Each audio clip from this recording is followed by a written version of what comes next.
So we're here as the EU energy ministers are gathering for the Energy Council, and they're going to be making key decisions about the energy rules that will govern Europe's energy system for the next decades. And what we're very worried about is the level of ambition that's on the table.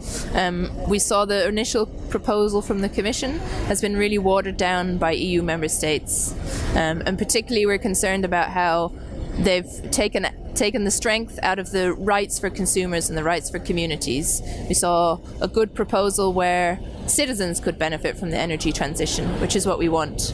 We believe the transition needs to happen very urgently, and it's communities and citizens that benefit, and that's what we'd like to see back on the table here. What we want, climate justice! What we want, tech! No! What we want, climate justice! What we want, tech! No! It is extremely important that energy ministers from Europe really recognize the reality both of climate change but also of the economics of renewable energy and decide to be much more ambitious than they really are at the moment, to go for a much higher target for renewable energy, ensure that renewable energy has equal access to the market and phase out the use of fossil fuels, in particular of coal power, which should no longer be subsidized by governments. Fossil fuels forever, renewables never.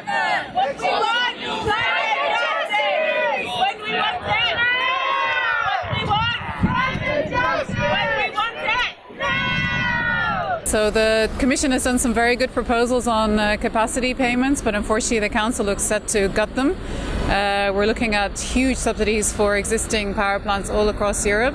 The Commission have proposed some rules to get rid of coal plants out of these payments, and those look set to be almost completely taken out by the Council. It's extremely disappointing. As we are witnessing already the impact of climate change, we have strong hope that Council decides on provisions which help us to reach a Paris Agreement and Paris compatibility. So far, Council discussions have been difficult and watering even down the Commission's proposal on renewable energy governance and market design.